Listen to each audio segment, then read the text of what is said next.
إنا نحن نزلنا الذكر وإنا له لحافظون.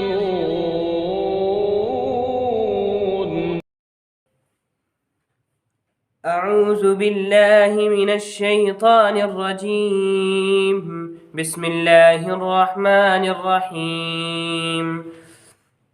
ولا تنكحوا المشركات حتى يؤمن ولأمة مؤمنة خير من مشركة ولو أعجبتكم ولا تنكحوا المشركين حتى يؤمنوا ولعبد مؤمن خير من مشرك ولو أعجبكم أولئك يدعون إلى النار والله يدعو إلى الجنة والمغفرة بإذنه ويبين آياته للناس لعلهم يتذكرون. صدق الله العظيم. الحمد للہ رب العالمین والصلاة والسلام علی سید المرسلین وعلی آلہ واصحابہ الغر المیامین. اعوذ باللہ من الشیطان الرجیم. بسم اللہ الرحمن الرحیم. ولا تنکحوا المشرکات حتی یؤمن ولأمة مؤمنة خیر من مشرکة ولو اعجبتکم. اس سے پیشتر آیت میں یتیم بچوں کے حقوق بیان کیے گئے اور اس میں اس بات کی اجازت دی گئی کہ یتیم بچوں کے مال کو آپ اپنے مال میں ملا سکتے ہیں، ان کے حقوق کو اپنے حقوق میں ضم کر سکتے ہیں. وَإِن تُخَالِطُوهُمْ فَإِخْوَانُكُمْ. اور اگر یتیم بچیوں کی ضرورت اس بات کی متقاضی ہو کہ ان سے نکاح کیا جائے تو ان سے نکاح بھی کر سکتے ہو. اس آیت کریمہ میں یتیم بچوں کے حقوق کی حد بندی کر دی گئی ہے. وہ حد بندی یہ ہے کہ ایسا نہ ہو کہ یتیم پروری کے جذبے میں انسان مشرک یتیم بچی کو اپنے نکاح میں لے آئے یا کسی یتیم بچی کو کسی مشرک کے نکاح میں دے دے. یہ نہیں ہونا چاہیے. اس لیے بڑی قوت کے ساتھ قرآن مجید نے یہاں ازدواجی زندگی کا ایک عام اصول بیان کر دیا اور حکم دیا وَلَا تَنْكِحُوا الْمُشْرِكَاتِ.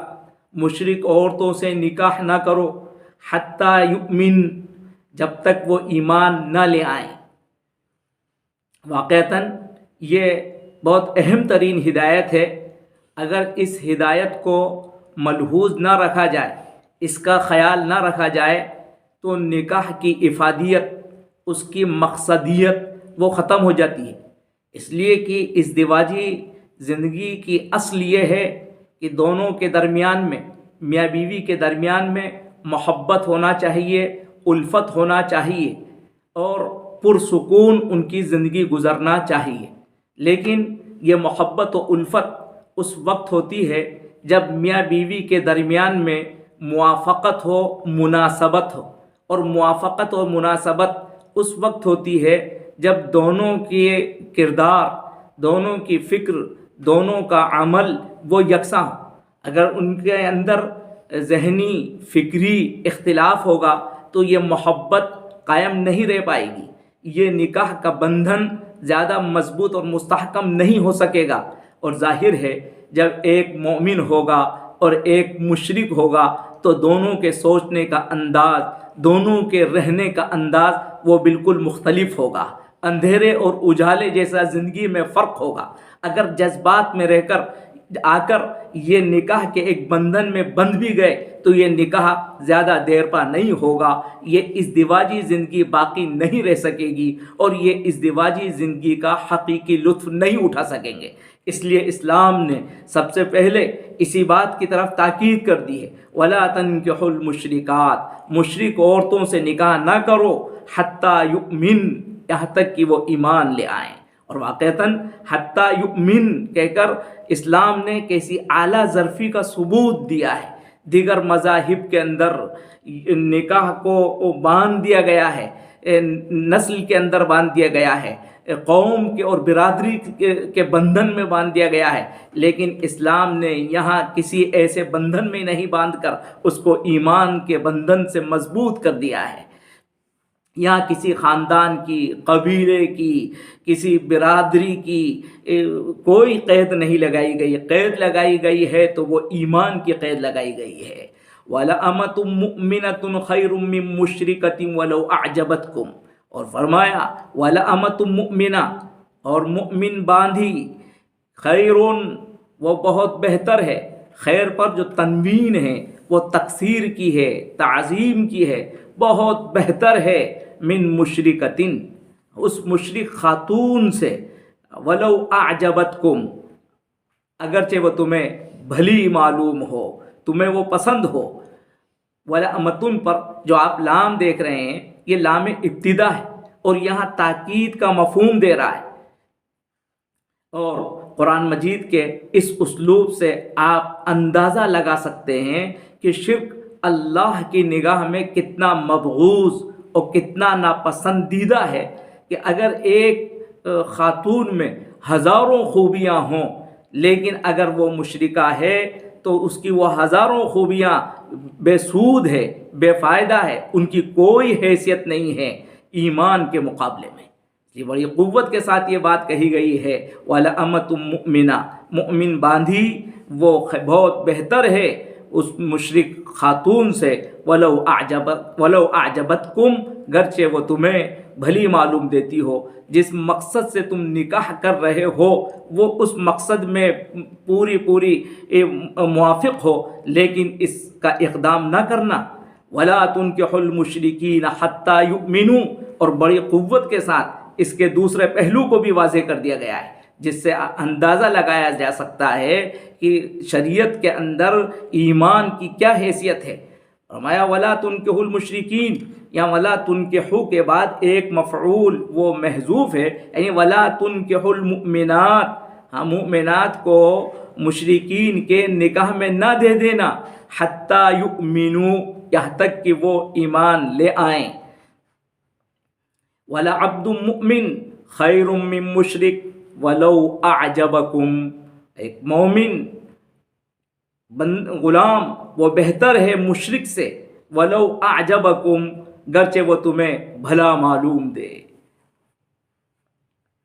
أُولَئِكَ يَدْعُونَ إِلَى النَّارِ، یہ بلاتے ہیں آگ کی طرف. یہ جو ممانعت کی علت ہے وہ یہاں بیان کر دی گئی ہے. ان سے نکاح کیوں نہ کیا جائے، اس کی اصل علت یہ ہے کہ وہ آگ کی طرف بلاتے ہیں، جہنم کی تحریک کرتے ہیں. معلوم یہ ہوا کہ نکاح کوئی معمولی چیز نہیں ہے، اس کا اثر کوئی وقتی عارضی ایسا نہیں ہے، بلکہ نکاح کا اثر وہ بڑا دائمی ہوتا ہے. نکاح کا اثر انسان کے عقائد پر، اس کی عبادات پر، اس کے اخلاقیات پر، اس کے معاملات پر، اس کی معاشرت پر پڑتا ہے. اور یہی نہیں کہ اس کی دنیا بلکہ اس کی آخرت پر اس کا اثر مرتب ہوتا ہے. اس لیے بڑی قوت کے ساتھ کہا گیا ہے، یاد رکھنا اگر کسی نے ایسا اقدام کیا تو وہ اس نے اپنے آپ کو جہنم کے حوالے کر دیا ہے، اس نے اپنے گھر کے اندر جہنم کا دروازہ کھول لیا ہے. اولئک یدعون الی النار. اسی لیے حضرت رسول پاک صلی اللہ علیہ وسلم نے بھی بڑی رہنمائی فرمائی اور فرمایا کہ عام طور سے خواتین سے جو نکاح کیا جاتا ہے اس میں 4 چیزوں کو ملحوظ رکھا جاتا ہے. تنکح المرأة لأربع، لمالها ولحسبها ولجمالها ولدینها فاظفر بذات الدین. آپ نے کتنی قوت کے ساتھ فرمایا.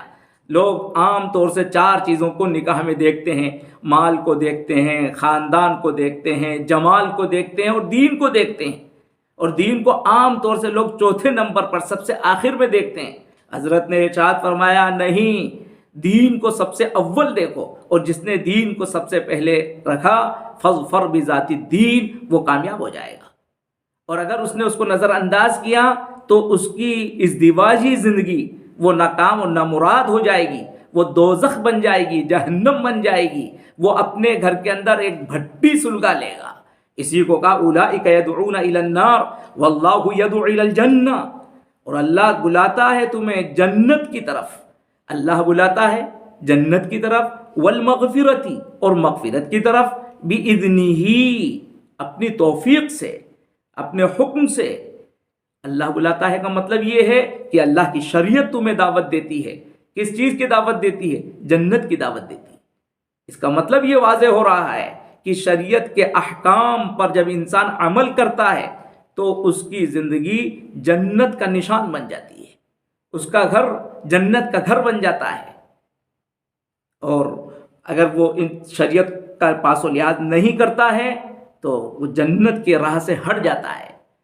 واللہ یدعو الی الجنۃ والمغفرہ، اور اللہ مغفرت کی طرف بلاتا ہے۔ مغفرت کا مطلب ہی یہ ہے کہ مصیبتوں سے نجات کی طرف اللہ تمہیں بلاتا ہے، اور اللہ کی شریعت وہ تمہیں دنیا کے اندر راحت دیتی ہے، مشکلوں اور دشواریوں سے تمہیں خلاصی عطا کرتی ہے۔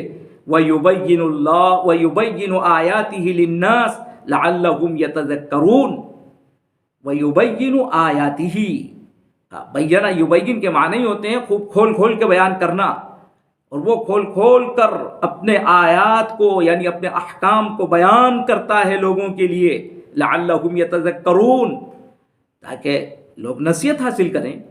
اور ظاہر ہے کہ آپ یہاں اسی آیت کریمہ میں دیکھ رہے ہیں اللہ رب العزت نے اس مسئلے کو کتنی وضاحت کے ساتھ بیان فرمایا ہے۔ وَلَا تَنْكِحُوا الْمُشْرِكَاتِ، ایک بات کہہ دی گئی ہے، اس سے دوسرا مسئلہ واضح ہو گیا تھا کہ جس طرح سے مسلمان مردوں کو مشرک خواتین سے نکاح نہیں کرنا ہے، اسی طرح سے مسلم خواتین کو مشرکین کے ساتھ بھی نکاح نہیں کرنا ہے۔ لیکن پھر بھی قرآن مجید نے اس کو کھول کر وضاحت کے ساتھ بتلایا، وَلَا تُنْكِحُوا الْمُشْرِكِينَ حَتَّى يُؤْمِنُوا، یہ ہے اللہ کی طرف سے تبیین۔ اللہ کھول کھول کر خوب وضاحت کے ساتھ بیان کرتے ہیں، اور واقعتاً اتنی قوت کے ساتھ یہ بات بتلا دی گئی ہے کہ اگر اس کے بعد بھی کوئی انسان غلطی کرتا ہے اور ایسا اقدام کرتا ہے تو وہ زندگی کے اندر بھی محرومی کو دعوت دیتا ہے، اور ایسا انسان جو ایسا اقدام کرتا ہے وہ فاسق ہوگا، فاجر ہوگا، اور اگر کوئی اس کو حلال سمجھتا ہے تو وہ دائرہ اسلام سے خارج ہو جائے گا، اس کا نکاح شریعت کی نگاہ میں مقبول نہیں ہوگا، اس کی اولاد وہ حلال کی اولاد نہیں ہوگی۔ اس لیے ایسی معصیت سے، ایسے گناہ سے ہر مسلمان کو بچنا چاہیے، اور نکاح کے سلسلے میں ہمیشہ دین کو ترجیح دینا چاہیے۔ جو لوگ دین کو ترجیح دیں گے ان کی دنیا بھی جنت بن جائے گی، اور ابدی آخرت بھی اللہ کی رضا اور خوشنودی سے پر ہو جائے گی۔